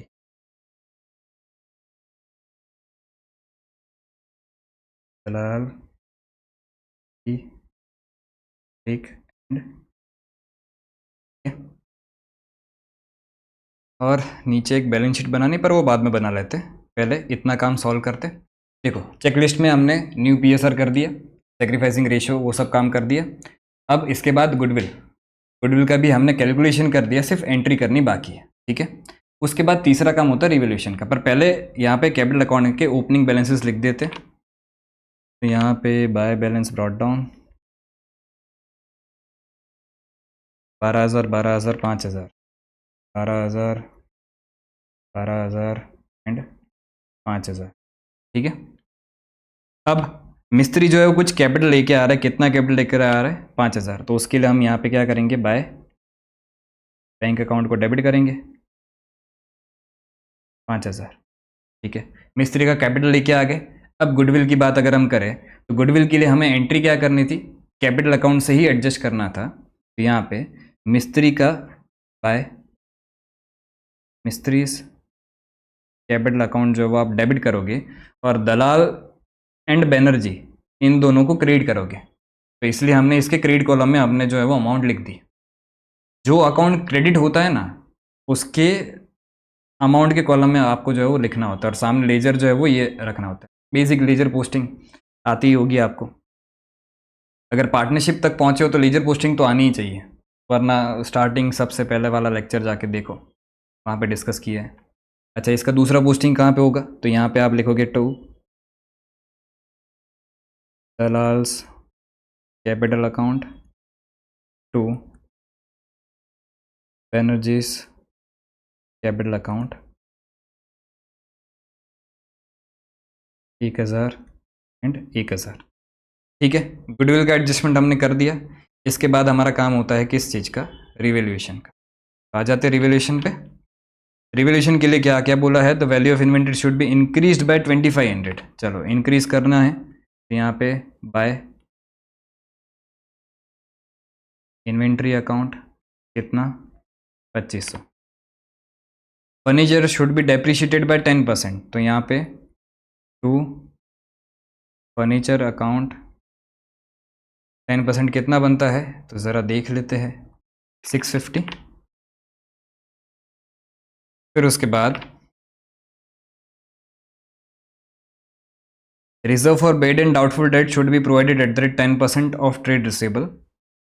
तो यहाँ पे to provision for doubtful debts कितना प्रोवाइड करना है हमें, तो हमें प्रोवाइड करना है 10% के हिसाब से। ट्रेड रिसीवेबल है 5,500, उसका 10% हो जाएगा कितना 550, ठीक है। उसके बाद क्या बोला है, the value of land and building should be enhanced by 20%, बढ़ाना है। और कितने से बढ़ाना है, 20% से बढ़ाना है। तो यहाँ पे by land and building account 25,000 का 20% कितना 5,000।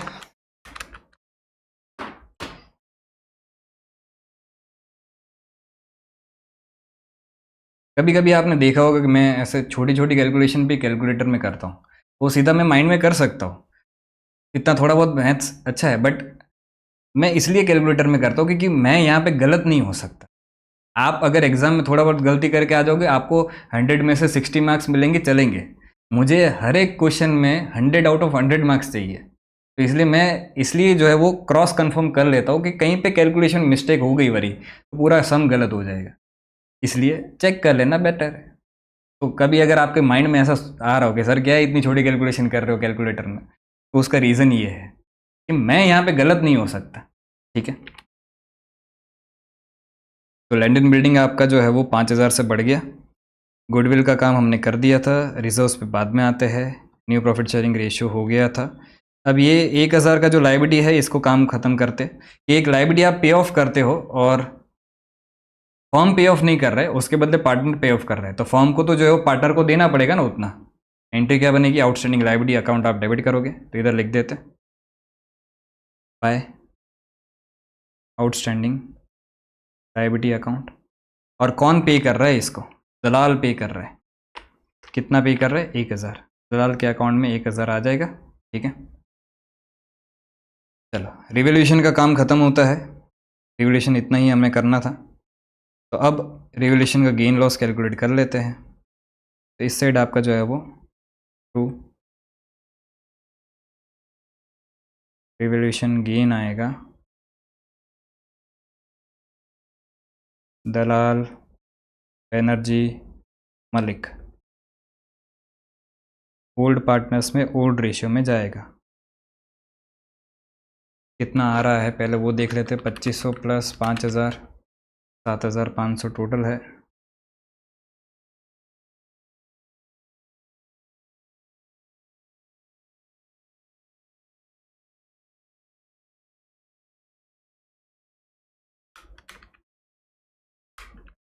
सिक्सटी थ्री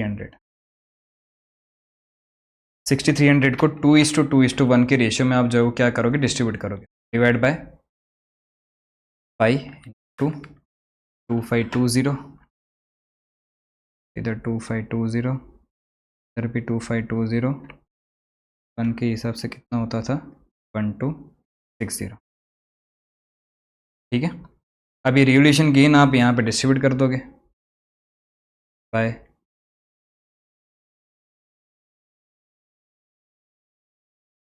2520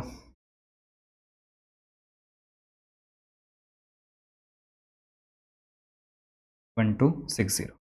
इधर तो कुछ भी नहीं आएगा। चेकलिस्ट में न्यू बीएसआर हो गया, गुडविल हो गया, रिवैल्यूएशन हो गया। उसके बाद चेकलिस्ट में क्या था? अगर आपको कोई भी रिजर्व दिखे तो उसका इफेक्ट दे दो। तो इधर आपको बैलेंस शीट में एक रिजर्व दिख रहा है, जनरल रिजर्व दिख रहा है 6500। इसको क्या करोगे? ओल्ड पार्टनर्स में ओल्ड रेशियो में डिस्ट्रीब्यूट कर दोगे यहाँ पे बाय जनरल रिजर्व अकाउंट। कैसे जाएगा? 2:1 के रेशियो में डिस्ट्रीब्यूट हो जाएगा। है कितना? 6500। तो 6500 डिवाइड बाय 5 इंटू 2 2600।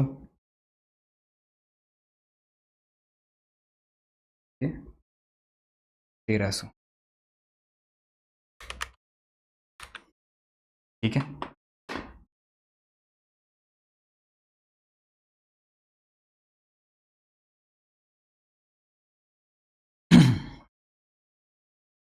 रिजर्व्स का भी काम खत्म हो गया। सारे काम हमने खत्म कर दिए। उसके बाद एक और चीज़ आती पर वो चेकलिस्ट अभी हमें पढ़ना बाकी है, और वो इस समय है भी नहीं।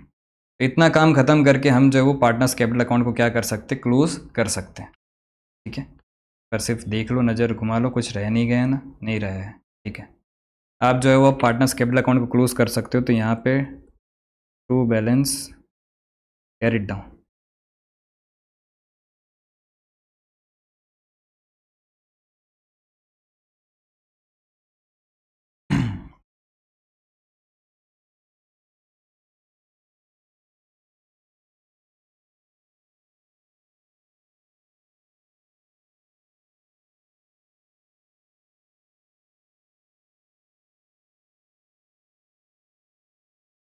बारह हज़ार प्लस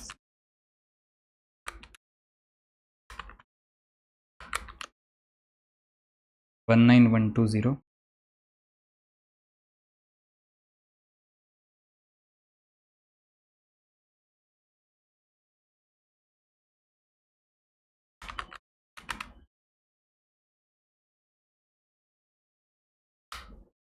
18120।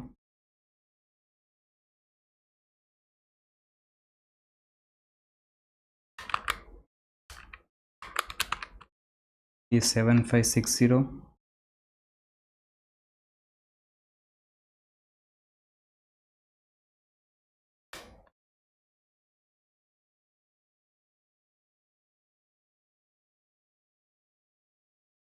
3000। ठीक है, अब आखिरी काम हमें क्या करना था? आखिरी काम हमें ये करना था कि हमें बैलेंस शीट बनानी थी। चलो चलो चलो ऊपर चलो, जल्दी फॉर्मेट कॉपी करके आते हैं। क्या है?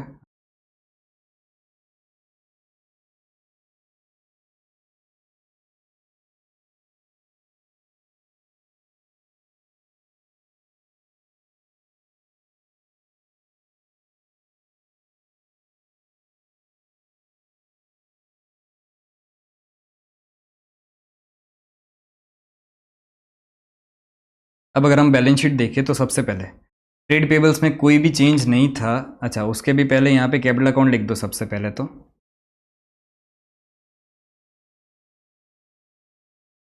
कैपिटल में एक था दलाल, एक था बैनर्जी, एक था मलिक, था मिस्त्री। 19120, 18120, 7560, यहाँ पे आ जाएगा 3000।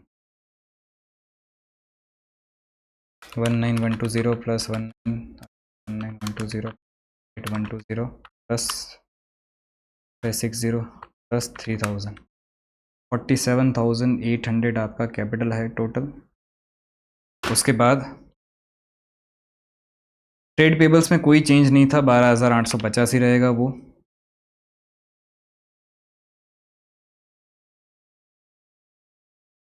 $12,850। उसके बाद आउटस्टैंडिंग लाइबिलिटीज 1500 की थी, 1000 जो है वो दलाल ने पे कर दी, तो अब आउटस्टैंडिंग लाइबिलिटीज कितनी बची?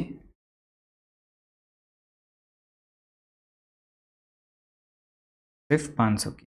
याद है ना, ये 1000 की पे की है ना इसने यहाँ पे। फिर जनरलाइज हो तो डिस्ट्रीब्यूट हो गया, तो ये खत्म। लैंड एंड बिल्डिंग को हमने अप्रिशिएट किया था, तो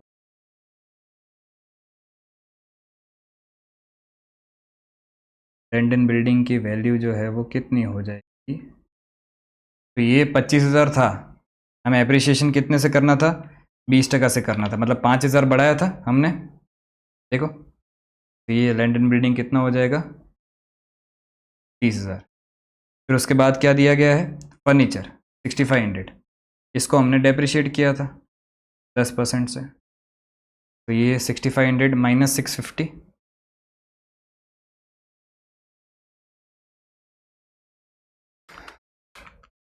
ये बचा आपका 5850। फिर उसके बाद क्या है? इन्वेंट्री 11,750, 11,750 था, लेकिन इन्वेंट्री को तो हमने बढ़ाया है ना यहाँ पे 2500 से। देखो, तो 11,750 प्लस 2500, ये हो गया 14,250, 14,250। उसके बाद ट्रेड रिसेबल 5500 पर कुछ प्रोविजन क्रिएट किया, 5500 पर कितना प्रोविजन क्रिएट किया? तो ये क्रिएट किया हमने 10% के हिसाब से, तो माइनस प्रोविजन 550, 5500 माइनस 550, 4950। उसके बाद ट्रेड रिसेबल हो गया। Cash in hand, cash in hand को हमने नहीं छेड़ा है, तो कैश इन हैंड को एज इट इज रखते हैं। ये कितना है? 140। कैश एट बैंक जो है, इसमें हमारा कुछ आया था पैसा 960, प्लस यहाँ पे अगर आप देखोगे तो बैंक से पैसा वो 5,000 लेके आ रहा है ना, तो 5,000 आप यहाँ पे ऐड कर दोगे, 5960। अब हम चेक कर सकते हैं कि क्या हमारी बैलेंस शीट जो है वो टैली हो।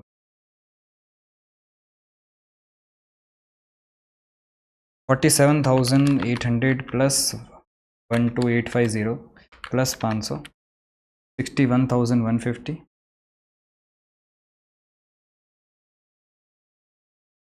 Minus 5960 minus 140 minus 4950 250 minus 5850। Balance sheet tally, ठीक है। तो ये सम भी आपका यहाँ पे कंप्लीट होता है। बस इतनी ही चीज़ें हमें करनी थी।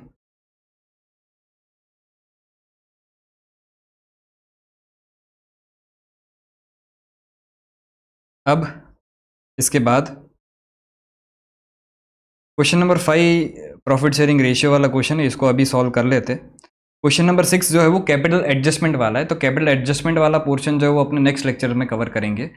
अब एक लास्ट टॉपिक बाकी है, कैपिटल एडजस्टमेंट कंसेप्ट समझना। सम्स तो बहुत सारे बाकी है, कंसेप्ट वो कैपिटल एडजस्टमेंट वाला नेक्स्ट लेक्चर में। अभी पहले ये क्वेश्चन नंबर 5 PSR वाला कंप्लीट कर लेते, छोटा सा क्वेश्चन है, जल्दी हो जाएगा।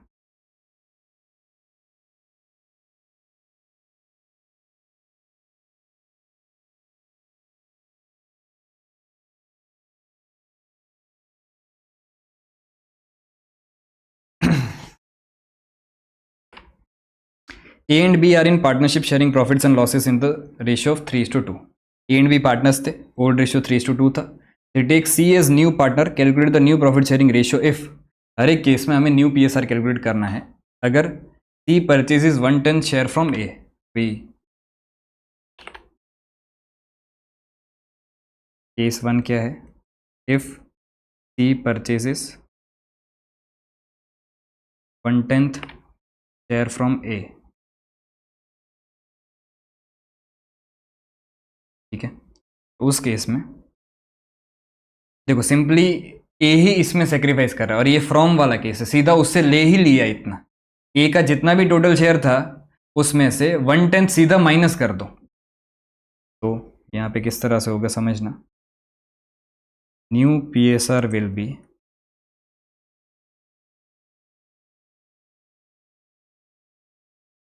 ए की अगर बात करें तो ए का शेयर कितना था 3/5 माइनस 1/10. तो ये LCM आपका हो जाएगा कितना 10. 2 जा 3 2 जा 6 माइनस 1.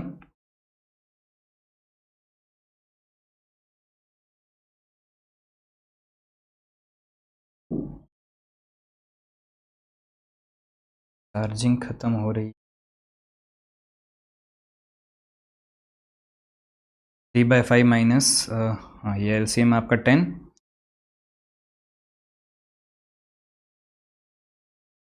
ये कितना आया इसका 5/10. बी की अगर बात करें तो बी का क्या था 2/5 था. भाई इसमें से तो कुछ भी नहीं जा रहा है तो इसका 2/5 है, लेकिन डिनोमिनेटर अगर सेम करना है तो इधर मेरे को मल्टीप्लाई करना पड़ेगा दोनों साइड. तो ये हो जाएगा कितना 4/10. सी की अगर बात करें तो सी को कितना मिल रहा है सी परचेजेस 1/10 शेयर फ्रॉम ए. सीधा सीधा 1/10 ही वो परचेस कर रहा है. इसका 1/10 ही जो है वो सीधा हो जाएगा. सी का भी कितना है 1. न्यू PSR आपका क्या हो जाएगा 5:4:1. ठीक है.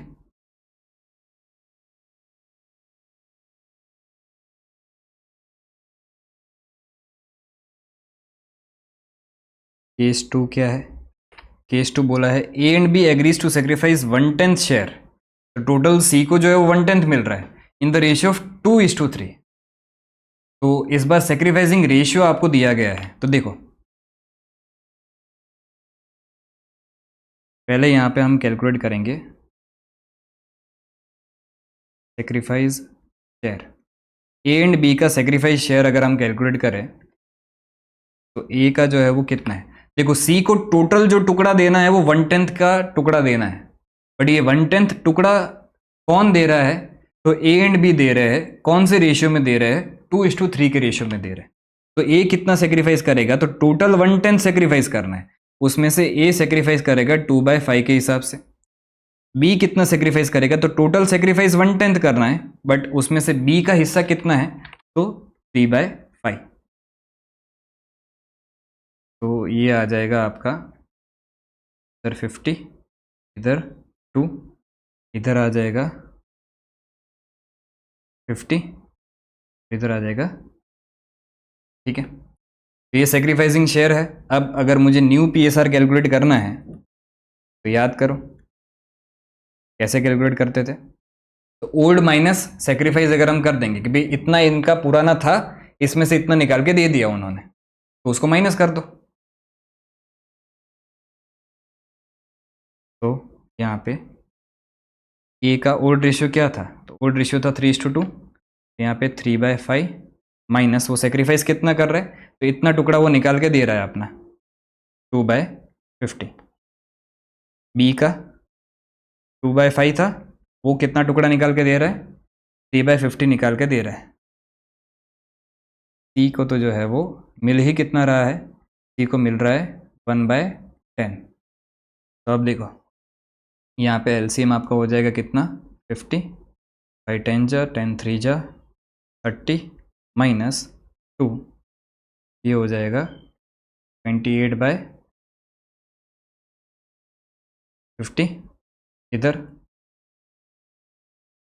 20 -3 ये हो जाएगा 17/50। और इधर मुझे एलसीएम जो है वो सेम करना है इनका, तो इधर जो है वो इंटू कितना करना पड़ेगा, 5 इंटू करना पड़ेगा दोनों साइड। तो ये हो जाएगा कितना,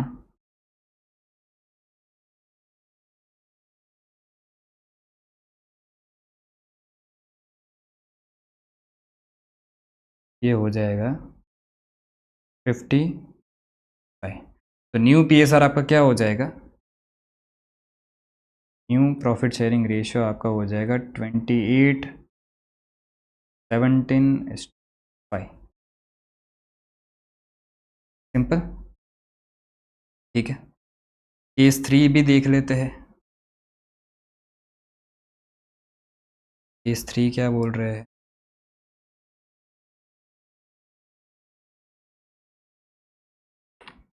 simply get 1/10 share of profit. अब simply get 1/10 share of profit मतलब क्या कि भी आपका सेक्रीफाइस रेशियो 3:2 ही हो जाएगा।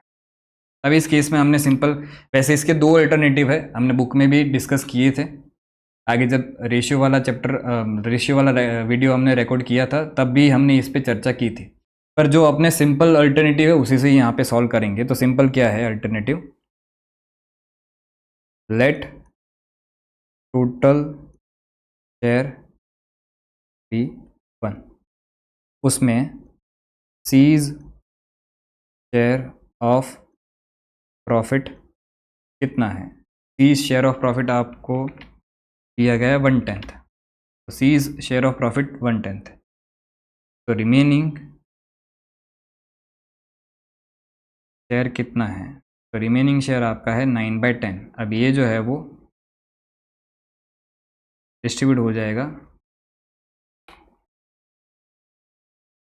Distribute between A and be in 3:2, जो उनका ओल्ड पीएसआर है उसमें अपने इसको डिस्ट्रीब्यूट कर देंगे। तो आप समझना, new PSR will be, new PSR क्या होगा, तो टोटल बचा हुआ टुकड़ा कितना है, टोटल बचा हुआ टुकड़ा जो है वो 9/10 का है। इस टुकड़े में से ए को जो है वो कितना मिलेगा, तो 3/5 के हिसाब से हिस्सा मिलेगा। यहाँ पे टोटल बचा हुआ टुकड़ा 9/10, इसमें से ए को कितना मिलेगा, 3/5 मिलेगा। बी को 9/10 में से कितना मिलेगा, 2/5 मिलेगा। और सी को कितना मिल रहा है, सी को मिल रहा है 1/10 मिल रहा है, ठीक है। अब इधर अगर हम कैलकुलेट करें तो ये हो गया 50, और ये 9 3 जा 27, यहाँ पे 50, 9 2 जा 18, और डिनोमिनेटर अगर मेरे को सेम करना है तो मुझे इसको इंटू करना पड़ेगा, कितने से इंटू करना पड़ेगा, 5/5 से। तो ये आ जाएगा आपका, क्या आ जाएगा 5। तो इस केस में आपका न्यू पीएसआर जो है वो क्या बन जाएगा, 27:18:5। सिंपल, एकदम ही सिंपल, ठीक है। तो अब यहाँ पे आपका क्वेश्चन नंबर 5 तक जो है वो कंप्लीट होता है। क्वेश्चन नंबर 6 में कैपिटल एडजस्टमेंट का पॉइंट है। तो जो हमारी ये चेकलिस्ट थी ना, चेकलिस्ट में हमने यहाँ तक की सारी चीज़ें समझ ली है। अब एक आखिरी पार्ट बाकी है, कैपिटल एडजस्टमेंट। उसको नेक्स्ट लेक्चर में पहले कंसेप्ट समझेंगे पूरा, और फिर उसके रिलेटेड सम्स है। इसके बाद फिर सम्स ही सम्स है, अब कोई नया कंसेप्ट नहीं आएगा, बहुत सारे सम्स हमें करने, तो उसको फिर कंप्लीट कर देंगे। आज के लिए मैं यहाँ पे ही लेक्चर को रखता हूँ। अगर आपको कोई भी डाउट है तो कमेंट सेक्शन में आप पूछ सकते हो। ये जो नोट्स है वो लिंक डिस्क्रिप्शन में मिल जाएगा, टेलीग्राम चैनल पे भी मिल जाएंगे। ठीक है, आज के लिए इतना ही।